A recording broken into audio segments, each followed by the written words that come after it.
to another episode of Ask the Doulas with Gold Coast Doulas.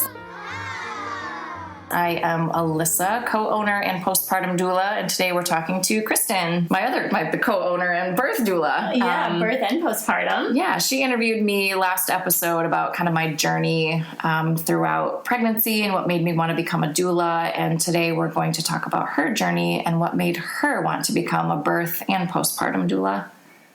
Yeah, so I had kids later in life, so I got myself into that high-risk category by age. I was 36 with my first pregnancy and had my daughter at 37.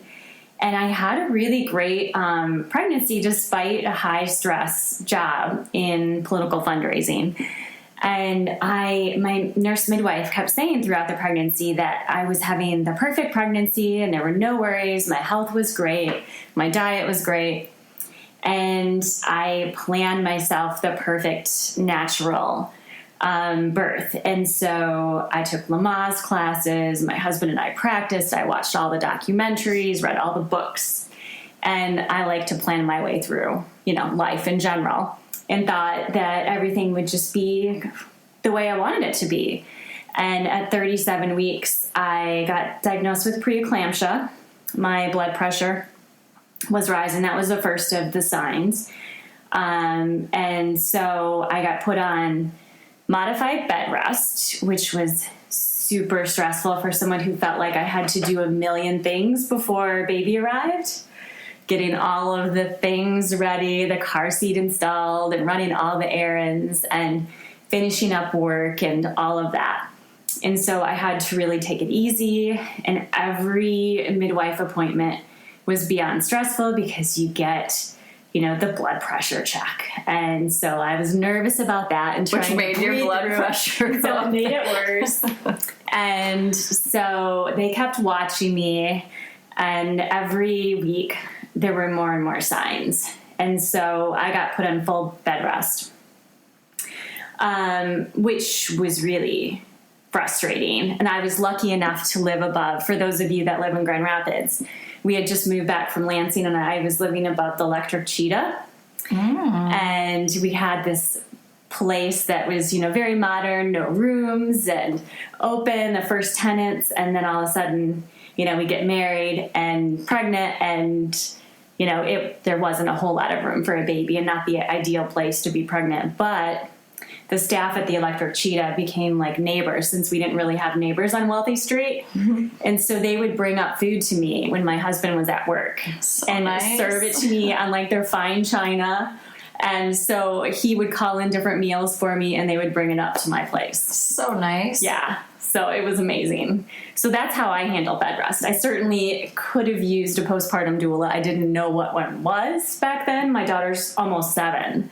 And so that wasn't something that people really knew of, or antepartum for bed rest, but it's all very similar as far as... most of our postpartum doulas do bed rest. Yes, and our birth doulas do some of that as well, with birth planning and, some of the different aspects related to getting ready for birth. So, I didn't have a bed rest doula or anything like that. I'm wondering, for those who don't know much about preeclampsia, besides high blood pressure, why do you have to be on bed rest? And for someone who might be worried about or somebody who may have it. Yeah, essentially, they don't want you to be too active, so the blood pressure keeps rising. And what causes it? I am not going to get into all of the medical end of things, and women have it for different reasons, but of course, they're worried about a stroke. Okay. So the providers are watching to make sure that mom doesn't have a stroke. They're worried about baby as well as the mother. Some women develop headaches. I did not. Some women develop swelling in their ankles. I didn't really develop that, but by the time I was on full bed rest, I had protein in my urine, which is they worry about kidneys and different organs going. Okay. So I was starting to have trouble with my kidneys, and I got an induction. So I ended my bed rest with an induction in the hospital. And so I remember being overwhelmed. I didn't have doulas. Again, I didn't really know what a doula was with my first. So I called my Lamaze instructor. I'm like, how do we do this? I still don't want any interventions. Still working with the midwives. And it was very scary because I felt like I was alone in my room with my husband. And inductions can be long and boring, and you don't really feel a whole lot. I had my membrane swept the day before and went in and had Cervidil, which, you know, can be taken out if there are any reactions with the baby. And so mine was inserted, and my daughter didn't react that well, so I didn't have it in as long as they intended. And things ended up going quickly, but I had a lot of back labor. And again, I was alone. I didn't want my husband to touch me because he couldn't provide enough pressure. I felt like I wanted him to just like punch my back. Like nothing was like firm enough. And he didn't know what to do. He was just in over his head, completely overwhelmed, kept referencing manuals. We had to make all these decisions as far as interventions and what's the best thing to do, because my daughter's she had decelerations in her heartbeat, and they were worried about her. And, you know, there was the threat of a cesarean, and I was very fortunate in my journey, other than back labor, which is an experience in itself. Mm-hmm. I didn't have any major interventions. I never had Pitocin. I wasn't on magnesium for my preeclampsia. I did not have an epidural. I was able to move around the room, and, you know, a nurse came in who certainly had some doula qualities about her and helped me move my baby.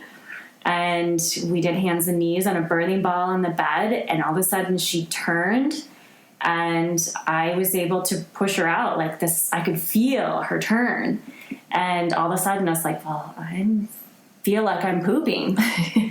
And Patrick's like, you're exactly really not. You. And I said, can you just check? Because I think I'm pooping. And my daughter was born like 4 pushes later, and it was a crazy experience, an overwhelming experience. And I remember, and we'll get into some of my journey with my daughter after she was born in another episode, but I remember going into my midwife at the 6-week checkup, and she was talking to me about family planning and what to do. And because I was 37 and had preeclampsia, it's like there were big decisions that needed to be made if we wanted to expand our family, with another baby. And so, and I did. We have my stepdaughter, and then my daughter, and we wanted to have a third child. And so my midwife recommended that we give it some time for me to heal, but that I should probably start trying when she was about a year. And so I got pregnant pretty easily and quickly, just like the first time. I was very fortunate in that, but I was worried about getting preeclampsia the second time. There was a lot of chance that I would have that recurrence. And so I was watched through the entire pregnancy. And so I hired doulas before I even told anyone else. They were the first call I made, and I wanted that support through pregnancy even more so than at the birth. Like, I felt like if I could go through what I did without any sort of interventions the first time with preeclampsia and back labor, that I could rock out the birth. But the pregnancy scared me. Preeclampsia, getting that again, scared me. And so they supported me through the pregnancy, gave me a lot of resources. I listened to my midwives. I did a lot of swimming, kept the stress down. I wasn't, working in politics like I was before. I was doing consulting.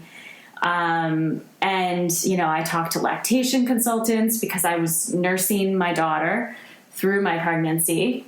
And so So that's not a fail-safe planning method. No, it's not. There are a lot of people. I know a lot of people do. No, it's not fail-safe. So yeah, there were a lot of things that I felt like having doula support really helped me with during that pregnancy. And I had an amazing intervention-free birth.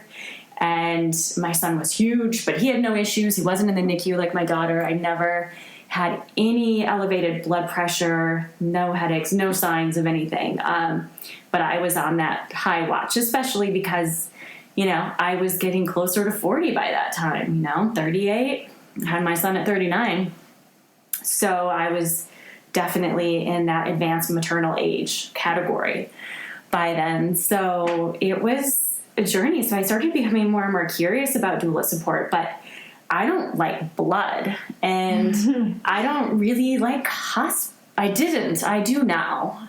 I didn't like hospitals. I remember anytime my dad had a procedure in a hospital, I was always just overwhelmed by it. I didn't like to visit friends in the hospital who had babies.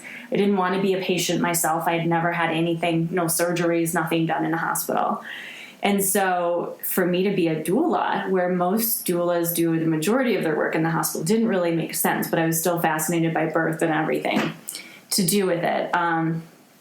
So after having my daughter, I got really active in breastfeeding groups and brought a national nonprofit to Grand Rapids. We had a big rally and speakers, and that was phenomenal. And that started me getting to know other birth workers, and I kept in touch with my doulas, and I started teaching sacred pregnancy classes after my son was born, because that book really helped me, again, to avoid preeclampsia with the mental and spiritual aspect of birth, and really also to be intentional about my pregnancy, because with your first pregnancy, you can connect with that baby. There's so many special moments between you and your husband or partner. And when you have a toddler running around or other children, it's hard to connect to your baby. So sacred pregnancy gave me that outlet, and journaling and meditation and affirmations did so much for me that I decided to become one of the first instructors in the U.S. and went to a training with my whole family when my son was 4 months. So I had signed up for everything during my pregnancy. And I promoted my classes, because I'm an overachiever like you, before I even went to the training. And so I had a class set up like 2 weeks after I got back, and ran the first class for my training class. And we had this amazing experience in Virginia with Annie Dalter, who's one of my dear friends and the author and creator of the Sacred Pregnancy book and the Sacred Living movement. And that started my journey. I started teaching classes, and my students wanted me to be their doula. I'm like, no, I can't be your doula. And they're like, yeah, you can. Just be at my birth. Spend all this time. You've been great. And so I started teaching my classes under a doula collective's umbrella, and decided that I was getting enough inquiries that I might try it out. And Sacred Pregnancy started a doula training program. So again, I took my whole family to Florida this time, and so I could nurse my babies and go through this training program. It was 4 days and very intense, and a lot of journeying for me in some of my fears that I had surrounding being a doula, especially with blood. Like, it was pretty wild. Like, we wrote our fears on each other's like body parts, the other doulas, and mine was all blood. And everybody's joking, because they're like, there's no way you can be a doula. That's all you see is bodily fluids. People are going to they're going to be fluid everywhere. You just have to, I don't know. So how did you get past that? I feel like I just set the intention that I could do it. And that there's a purpose behind this. And there was so much more to being a birth worker. And so my first birth, I feel like it was a sign, but my client had a lot of blood loss and hemorrhaging and so on. And I didn't pass out. So I was like, I can do this. This is like test completed. This is a big test. And I rocked it. And I have so many husbands or partners that have that fear. And I'm like, I've been there. And I'm actually a doula. Like, I never really like to be around blood. Like, I would cut myself and freak out. But it's different because, it's not a cut. It's not an injury. It's a natural, normal process. And so I became a birth doula and started doing some postpartum ceremonies through Sacred Pregnancy. I'd gone to another 4-day training, this time in Georgia. And it was all about mother roasting and doing closing ceremonies and belly binding and herbal teas and herbalism, which I didn't get into all that much, but I really love the ceremonial aspects of the postpartum traditions and studying Malaysian culture. And so, but I kept focusing more on my love of birth and helping mothers through pregnancy and their transitions, especially specializing in high-risk moms, because that was my background, as well as moms who were seeking a natural birth. And so, and it was a year plus into my birth journey before I supported a client with an epidural. And the first epidural client I had, I was like, this is amazing. Like, we had fun, music was going. I'm like, wow, this is like totally different than anything else I had experienced, because I was supporting very high risk clients who were maybe even on bed rest their entire pregnancy, had medical conditions. They were getting cesareans, like that was scheduled. They wanted me to support them through that. Or clients who were either having a home birth or seeking an unmedicated birth, and some had Pitocin and didn't choose an epidural. There were all of these factors, but I didn't have an epidural for a year, and I was taking a couple clients a month. So that was, a wild experience. So now I have like everything, but when I started out, it was kind of one or the other, high risk or someone seeking an unmedicated birth. And a lot of my clients were my students in class. Yeah.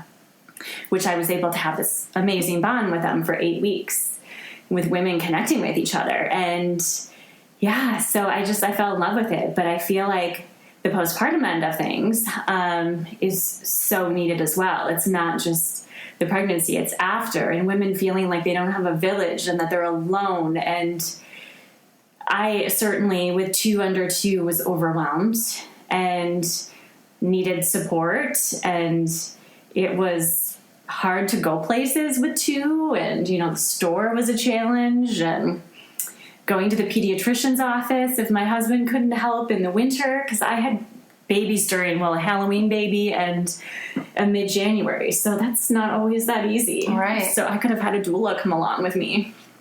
Yeah. To the store or the pediatrician or whatever, and bundling 2 young kids. And so I dig supporting everything to do with the journey to be a parent and to expanding the family. And I feel like, women in traditional cultures, they have this village to rely on. They have a sisterhood. And here, especially with people being so transient, we don't necessarily have our families. People oftentimes isolate once you have a kid, it's like, okay, I'm going to give you some time to just like deal with your baby. But really, we need help.